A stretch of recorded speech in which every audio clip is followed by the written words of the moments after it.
Ronald Jackson, welcome to Profile. Good to see you, Ashba. Thanks for having me on. Thank you for coming. This is a full circle moment, and I'll share some of why I consider it a full circle moment, because I used to call you when I was producing two different programs as well as working in the newsroom, but we'll get to some of that in a moment. But first, just the Cliff Notes version for those of who may not be as familiar with your work. So, Head of Disaster Risk Reduction and Recovery Team at the United Nations Development Program, or UNDP, yes, in Geneva, Switzerland. Yes. Going there from the Caribbean Disaster Emergency Management Agency, that's SEDEMA, and right, going there from our local Disaster Management and Risk Reduction Agency, which is the Office of Disaster Preparedness and Emergency Management. And part of the reason you're here right now is because of what's happening with Hurricane Melissa. When you think of your own trajectory, first of all, how do you feel? It's been a fantastic journey. Let me say that. One of learning, experiencing diverse culture, places, even at home. I mean, while here, I was learning quite a bit. So I can say that I've had the opportunity to actualize in many things. So it's been great. It's been great. And it's an interesting, we say, the ability to actualize when you think of, and you were telling me this earlier, this was not the initial plan either. No. Not your area of interest. No, this was not on my radar at all.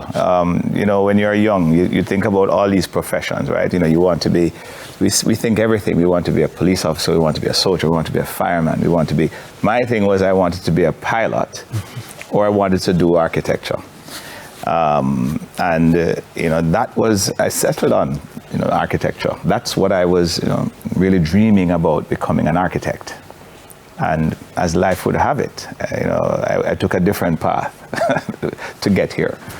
Let's talk a little bit about the path that you took to get here. First, by, how you're raised. And I'm always interested in this question from the perspective of how little things fit together and then the path becomes clear, right, but it's not initially clear. Correct. And for your story, I think it's so interesting how, your path has been getting involved at an early age in disasters, yes, not necessarily interested in it, then going on to becoming part of our local disaster emergency organization, going on regionally and then internationally. Yes. So all of our own experiences informing the world, but at the same time, the interchange as well, correct, meaning that your own experiences overseas mixing with the Jamaican experiences as you come back. So let's start by talking first about how you grew up. Yes.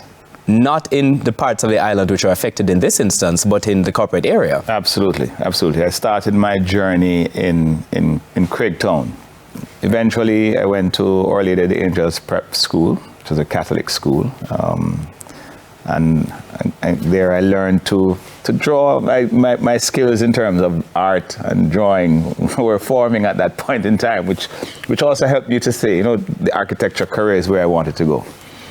So I spent some time in Kingston, and I think by the time I became a teenager, I had moved to St. Catherine.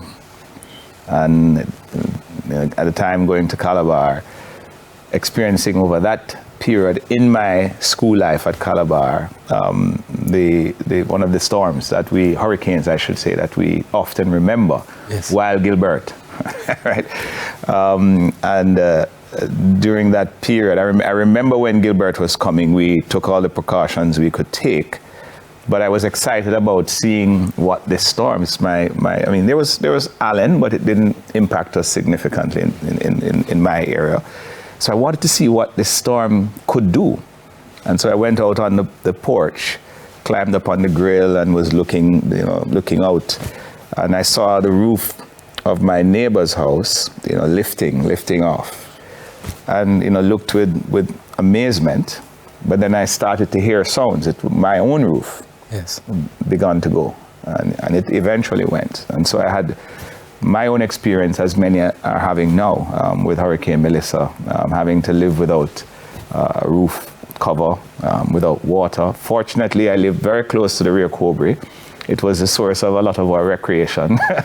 We would meet on the banks, and as we say in Jamaica, we were on a boat, right? We would cook the dumpling, and schoolboys, we had fun. but it was also the source of water for us at the point in time.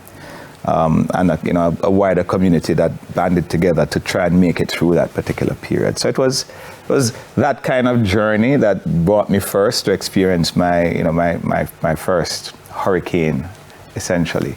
This was 1988. Yes. At this point, you had, this was at the end of your high school career? Coming up to the end of my high school career. I was, I think, 17 going to 18 at that time. And I remember well because I was supposed to play in the Manning Cup tournament at the time, and there was some delay. I guess pretty much like what's happening here now. In that case, it was a delay to the start of the tournament. I mean, I guess in this case, it's a delay to the restart. Mm-hmm. So I was coming to the end of the high school period and looking forward to, going on to sixth form, finishing up sixth form and moving on to college. Yeah. All right, so this was the end of high school career, but before we got to high school as well, prep school, yes. Our Lady of the Angels. Yes. What was that experience like? For me, I was very much into sports, and so my thing was football, and I did a little bit of track and field, but it was always about football. So I looked forward to the bell going and running to the back of the school to play football, or to going over to what was called Jamaica, which is where we trained, and the tournaments. I mean, those were fun tournaments to play in. The sisters, who I remember, the principal, she was a sister from the convent, I think Convent of Mercy. A wonderful woman. Again, one of the persons who helped my own personal growth and development at that stage. And my teachers, Miss Edwards, these are people who contributed to my formative years. So yeah, I look back at those memories quite fondly. The start of many friendships, which I still have today, was at Our Lady of the Angels. I want to come back to that idea of community, and also all of these, I would say, matriarchs that were a part of your early life. But we have to take our first break on Profile. My guest is Ronald Jackson. He's head of the Disaster Risk Reduction and Recovery for Building Resilience team at the United Nations Development Program, and we're back with you after these messages.